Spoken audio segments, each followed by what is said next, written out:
नमस्कार, मेरा नाम हैदर अब्बास नकवी है और आप लोग मुझको इस वक्त दा स्वतंत्र पर देख रहे हैं। जी हाँ, आज हम जो आपके साथ आए हैं, आपसे बात करने आए हैं, बहुत ही अहम मुद्दे पर आए हैं।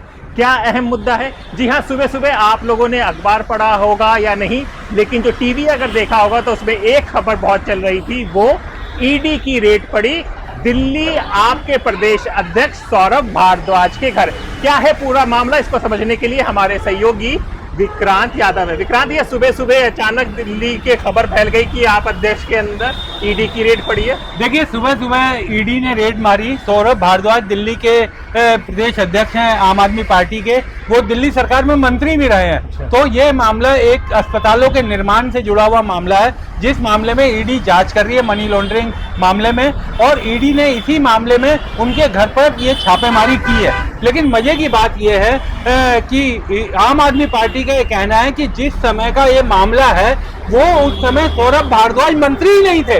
ये दर्शकों को बहुत जरूरी है समझना, मैं आपको समझाता हूँ। क्योंकि ये जो अस्पताल की ये जो परियोजनाएं थी, ये शुरू हुई थी 2018-19 में, जिसमें 24 अस्पताल के प्रोजेक्ट को मंजूरी दी थी दिल्ली सरकार ने, और अरविंद केजरीवाल मुख्यमंत्री थे। और उस समय ये प्रोजेक्ट को करीब 5590 करोड़ रुपए के प्रोजेक्ट्स को मंजूरी दी गई थी। यानी कब दी गई थी? 2018-19। ये आपके लिए समझना बहुत जरूरी है। और इसकी जांच की स्वीकृति कब दी एलजी ने? एलजी को शिकायत की विजेंद्र गुप्ता ने। विजेंद्र गुप्ता जो अभी दिल्ली के स्पीकर है और उस समय बीजेपी के बड़े नेता हुआ करते थे, बीजेपी के बड़े नेता हैं वो, और विधायक भी इस बार जीते, इस बार वो स्पीकर बन गए। विजेंद्र गुप्ता ने ये शिकायत दी अगस्त 2024 में, और उन्होंने एलजी को चिट्ठी दी और ये कहा कि इस मामले में जांच शुरू करवाई जाए। एलजी के आदेश के बाद जांच शुरू हो गई एसीबी की। और ये जो सौरभ भारद्वाज है, अब सौरभ भारद्वाज इसमें क्या रोल है, कैसे वो इसमें शामिल हुए, ये कुछ समझ में नहीं आ रहा। क्योंकि सौरभ भारद्वाज मंत्री बने 9 मार्च 2023 से लेकर के 8 फरवरी 2025 तक, यानी मामला है ये 2018-19 का, और मंत्री वो बने 2023 से 25 तक। तो आम आदमी पार्टी का इसीलिए ये कहना है कि जिस समय का ये घोटाला है, उस समय की कथित घोटाला, देखिए हम लोगों ने अब कथित या एलिस शब्द का इस्तेमाल एकदम बंद कर दिया। अभी घोटाला है या नहीं है तो जांच एजेंसियां तय करेंगी जांच के बाद। अभी सत्येंद्र जैन को भी एक मामले में उन्होंने क्लीन चिट दी है, क्लोजर रिपोर्ट फाइल की है कि कोई सबूत नहीं मिला। लेकिन इस मामले में अगर ईडी ने छापेमारी की है तो ये मामला तब का है जब सौरभ भारद्वाज मंत्री ही नहीं थे, वो स्वास्थ्य मंत्री ही नहीं थे, उनको जिम्मेदारी उसके बाद मिली है। तो क्या ये सवाल उठता है, और इसी कारण आप देखिए कि आम आदमी पार्टी की तरफ से मनीष सिसोदिया की सबसे पहले प्रतिक्रिया आई और उसके बाद बाकी नेताओं ने भी बयान जारी किए। उन सबका यही कहना है कि जब सौरभ भारद्वाज उस समय अवधि में मंत्री ही नहीं थे तो उनकी जिम्मेदारी कैसे तय हो सकती है। आप उस समय काल के मंत्री के बारे में जांच कीजिए, आप सरकार के कामकाज के बारे में जांच कीजिए, लेकिन कोई व्यक्ति अगर बाद में मंत्री बना है तो वो पहले से स्वीकृत अस्पताल की परियोजनाओं के लिए जिम्मेदार कैसे हो सकता है? देखिए, ये भी सब है क्योंकि दर्शक इसमें कंफ्यूज होंगे। इससे पहले आपके कई नेता, जिसमें अरविंद केजरीवाल, उन सब पे भी आरोप लगे। ये एकदम अलग कोई चीज है, एकदम चीजों का कि उसी से जुड़ी हुई कोई चीज? देखिए, ये क्योंकि जब अरविंद केजरीवाल की जो सरकार थी, उनकी सरकार के दौरान भी और बाद में भी कई मामले दर्ज किए गए हैं, अलग अलग मामले दर्ज किए गए हैं। और ये वो अरविंद केजरीवाल जिस मामले में गिरफ्तार हुए थे, अरेस्ट हुए थे, वो दिल्ली का कथित आबकारी घोटाला था, जिसे कथित शराब घोटाला भी कहा जाता है। उस मामले में अभी ईडी की जांच चली रही है, मामला अदालत के सामने लंबित है। अरविंद केजरीवाल हो या बाकी जितने भी आरोपी थे, उसमें मनीष सिसोदिया को गिरफ्तार कर लिया था, और बाकी जितने नेता उनके गिरफ्तार हुए थे, संजय सिंह, सबको बेल मिल गई थी। कुछ 6 महीने रहे जेल में जैसे संजय सिंह, और कुछ को ज्यादा समय भी रहना पड़ा। मनीष सिसोदिया काफी समय जेल में रहे। तो लेकिन ये मामला जो है, ये अस्पताल के निर्माण का मामला बताया जा रहा है, और इसमें आम आदमी पार्टी का यही कहना है कि इस मामले में डेविएशन करने के लिए, और डेविएशन का क्या मतलब हुआ इसमें चीजों का? देखिए, आम आदमी पार्टी का यह आरोप है कि कल प्रधानमंत्री नरेंद्र मोदी की डिग्री को लेकर के बड़ा विवाद छिड़ा था।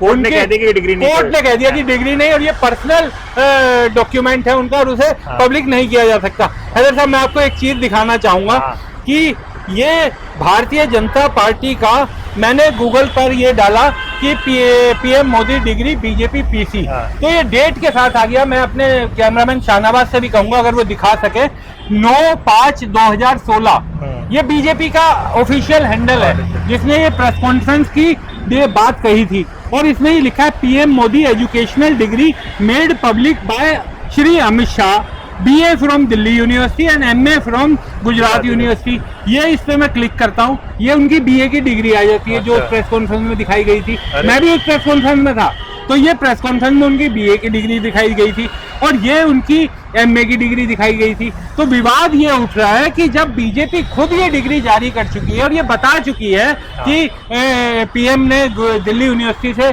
शायद 1978 की ये डिग्री है जिसमें ये दिखाया गया था कि हाँ 1978, तो ये डिग्री दिखाई गई थी। अब इसमें विवाद क्या है? विवाद बड़ा इंटरेस्टिंग है कि जो अपोजिशन के लोग हैं जो इसके विरोध करते हैं प्रधानमंत्री की डिग्री को लेकर के, वो उनका ये कहना है कि 78 में कंप्यूटराइज्ड डिग्री नहीं छपती थी। अब आप देखिए, आपने और हमने एक ही साथ दिल्ली यूनिवर्सिटी से ग्रेजुएशन की, हमें इसी तरह की डिग्री मिली थी, लेकिन क्या उनका ये कहना है कि पहले इस तरीके की प्रिंटेड डिग्री नहीं मिलती थी, तो इस डिग्री पर विवाद है।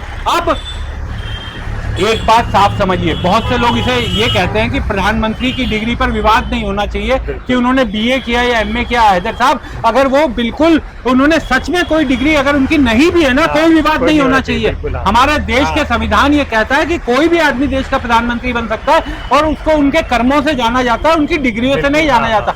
विवाद क्यों है? विवाद इसलिए है क्योंकि चुनाव आयोग में अगर आप अपने हलफनामे में अपनी कोई योग्यता बताते हैं, शैक्षणिक हो या फिर अपने अकाउंट्स की डिटेल बताते हैं, अगर आप कोई भी जानकारी असत्य देते हैं तो आपके खिलाफ चुनाव आयोग के कानून के तहत कार्रवाई हो सकती है। वो सब चीजें टेक्निकल कानूनी चीजें, इसलिए कोई विवाद ये नहीं है कि प्रधानमंत्री कितनी पढ़ाई की है या नहीं की है, ये विवाद ही नहीं है। विवाद ये है कि उन्होंने अपना जो चुनाव आयोग में जो हलफनामा दिया है उसमें जो उनकी एजुकेशनल क्वालिफिकेशन है क्या वो सही है या नहीं है, और इसी कारण कल से जब से हाईकोर्ट का आदेश आया ये विवाद फिर बढ़ गया। और आम आदमी पार्टी का साफ ये कहना है कि वो पूरा विवाद जो चल रहा है देश और के लोगों के बीच में, चाहे वो सोशल मीडिया के जरिए हो या तमाम चीजों, इस आदेश के बाद जिस तरीके से चल रहा है उसी कारण उसे डेविएट करने के लिए आज ये ईडी की रेड की गई है। और सोशल मीडिया पर भी आप देखिए, तमाम आम आदमी पार्टी के नेता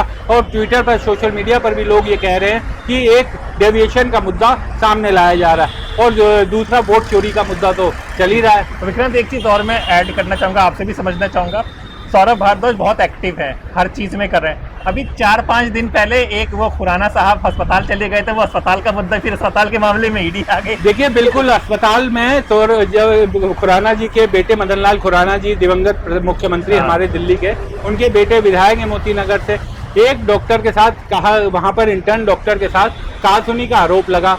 सौरभ भारद्वाज अगले दिन उस हॉस्पिटल में चले गए, MS से मिलने चले गए, अपने विधायकों को लेकर चले गए। MS के साथ जो बातचीत हो रही है उसका उन्होंने वीडियो डाल दिया और वीडियो डाल करके वो उस वीडियो में साफ ये कह रहे हैं कि MS जो है वो इंस्टीट्यूशनल FIR को दबा नहीं सकती। अगर उनके पास कोई कंप्लेंट आई है तो उन्हें इंस्टीट्यूशनल कंप्लेंट देनी चाहिए और FIR करवानी चाहिए। सौरभ भारद्वाज, दरअसल आप ये समझिए कि जब से सौरभ भारद्वाज, आम आदमी पार्टी जब से दिल्ली हारी है उसके बाद सौरभ भारद्वाज अपना चुनाव हार गए थे। सौरभ बड़े लोकप्रिय विधायक थे और उनको पार्टी ये सोच रही थी, जानती थी कि वो जीत जाएंगे, लेकिन सौरभ भी इस बार हारे। उसके बाद पार्टी ने उन्हें दिल्ली का प्रदेश अध्यक्ष बनाया, आम आदमी पार्टी का प्रदेश अध्यक्ष, और उसके बाद से सौरभ भारद्वाज बहुत एक्टिव है। सरकार से जुड़ा हुआ कोई भी मुद्दा हो, सौरभ भारद्वाज उसे उठा रहे हैं। हर रोज प्रेस कॉन्फ्रेंस हो रही है और इस समय बीजेपी की सरकार, जो दिल्ली सरकार है, उसके खिलाफ सबसे मुखर आदमी सौरभ भारद्वाज है। इस बात में कहीं कोई दो राय नहीं है। कांग्रेस दिल्ली में पुरानी पार्टी है, लेकिन कांग्रेस को कितने मुद्दे दिल्ली के उठाते हुए हम लोगों ने देखा है, क्योंकि सौरभ भारद्वाज आम आदमी पार्टी के हारने के बाद भी बहुत मुखरता से ये मुद्दे उठा रहे हैं। इसमें कहीं कोई दो राय नहीं है, कोई इसमें सोचने वाली बात नहीं है। बहुत मुखरता से वो आरोप लगा रहे हैं और हर मुद्दा दिल्ली से जुड़ा हुआ, चाहे वो झुग्गियों वाला मुद्दा रहा हो, तमाम झुग्गियों पे सौरभ भारद्वाज गए, अपने बड़े नेताओं को भी साथ में लेकर के गए। उसके बाद दिल्ली का कोई मुद्दा आ रहा है, चाहे वो सड़कें टूटी हुई हो या फिर गड्ढे हो सड़क पर, या पानी अगर भरता है बारिश के बाद वो तमाम तुरंत सड़क पर उतर जाते हैं, वीडियो उसके पूरे फैला रहे हैं जनता के बीच में। और वो बहुत मुखरता से, विपक्ष का जो काम होता है, विपक्ष का काम ही सरकार की कमियां तलाशना है और उसे जनता के सामने रखना है। सौरभ वो काम कर रहे हैं। और इसी कारण उनकी पार्टी के नेता और पार्टी के समर्थक ये कह रहे हैं कि हो ना हो, जिस तरीके से सौरभ एक्टिव हुए और जिस तरीके से प्रधानमंत्री की डिग्री का मुद्दा उछला, उसके बाद उसे डेविएट करने के लिए ये मुद्दा लाया गया। विक्रांत, अभी सत्येंद्र जैन का कोई केस था, उसमें से ज्यादा उसके बारे में बता दिए लोगों को। देखिए, सत्येंद्र जैन के खिलाफ एक मामले में सीबीआई ने उनके खिलाफ 2-3 मामले दर्ज किए थे, जिसमें से एक मामले में अभी हालांकि उनके बाकी मामले कुछ चल रहे हैं, लेकिन एक मामले में सीबीआई ने 4-4.25 साल तक जांच की। उसके बाद अदालत में कहा कि हमारे पास इस मामले के कोई सबूत नहीं है, और उसके बाद उन्होंने कहा कि इस केस को बंद कर दिया जाए। अदालत ने सीबीआई की वो मंजूरी स्वीकार कर ली और उस केस को बंद कर दिया। अब आम आदमी पार्टी का ये कहना है कि यही सीबीआई की और जांच एजेंसियों की और बीजेपी की मोडस ऑपरेंडी है। उनका ये कहना है, एक मामले में अगर क्लोजर रिपोर्ट आ गई तो पार्टी को ये कहने का मौका मिल गया कि इसी तरीके से बाकी मामलों में भी या तो क्लोजर होगी या फिर अदालतों से वो बरी होंगे अगर केस चलेगा तो उनका यही कहना है कि जब सीबीआई जैसी जांच एजेंसी, जिसे देश की प्रीमियर जांच एजेंसी कहा जाता है, वो कोई केस दर्ज कर रही है। अब आप ये समझिए, सीबीआई कोई दिल्ली पुलिस नहीं है कि कोई आपके पास कंप्लेंट लेकर गया और आपने उस मामले में सीधा एफआईआर दर्ज करके जांच शुरू कर दी। सीबीआई जब भी एफआईआर दर्ज करती है उससे पहले पीई दर्ज करती है। पीई का मतलब होता है प्रिलिमिनरी एग्जामिनेशन। उसमें ये देखती है कि जो आरोप लगाए गए हैं, जो दस्तावेज मेरे पास आए हैं, वो जांच एजेंसी के तौर पर ये निष्कर्ष निकाला जाता है कि क्या ये एफआईआर दर्ज करने के लायक है, जांच शुरू करने के लायक है। एक बार पीई पे सेटिस्फाई हो जाती है जांच एजेंसी, उसके बाद एफआईआर दर्ज करती है। तो इसी कारण अब आम आदमी पार्टी आरोप लगा रही है कि सीबीआई इतने लंबे समय तक जांच करने के बाद क्लोजर फाइल कर रही है और क्लोजर को कोर्ट स्वीकार कर रहा है। तो ये दिखाता है कि उनके बाकी केसेस भी पॉलिटिकल मोटिवेटेड है। विक्रांत, जब हम लोग अदालत और इन सब की बातें चल रहे हैं तो अमित शाह का वो बयान भी जरूर है, जो वो कानून एक लाना चाह रहे हैं जिससे मुख्यमंत्री और नेता पकड़े गए तो चर्चा गई उनकी। देखिए हैदर साहब, इस मामले में हम लोगों ने देखा है कि अब देखिए, इस बात में कोई दो राय नहीं है कि राजनीति में उच्च पदों पर बैठे हुए लोगों के लिए शुचिता होनी चाहिए। अगर आप पर कोई आरोप लगा है तो आपको उस पद पर बने रहना बहुत मुश्किल हो जाता है। लेकिन अब आप जो समझना पड़ेगा वो दोनों तरफ के व्यू पॉइंट को समझना पड़ेगा, तभी असल खेल समझ में आएगा। आप ये समझिए कि 2014 से लेकर के अभी हम 25 में खड़े हैं।